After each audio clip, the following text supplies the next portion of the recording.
So po, kuya. Kay test dapat po. Kay test dapat po. Yung sa may patron pa. Pa? Hindi po. Ipa-deliver na po doon. Apa. Yun na lang din po yung bayad. Thank you po.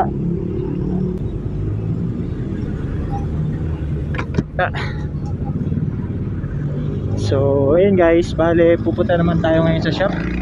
At gusto ko rin ipaayos guys itong ating gulong. Pina-check up ko na to sa shop at gulong daw yung may problem.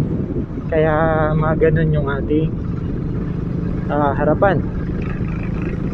Hindi dahil sa rim. Kasi dinala ko na sa shop ay yun yung sabi nung nag-aayos ay sa gulong daw. Defective ba tawag doon?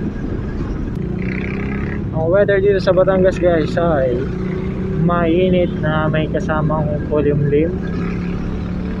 Pero dahil maaga pa naman ay okay pa naman yung panahon.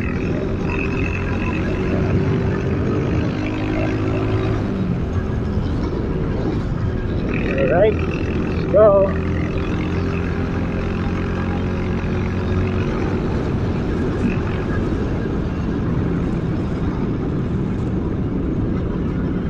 Medyo madalas yung kalsada, pero dahil maliit yung ating motor ay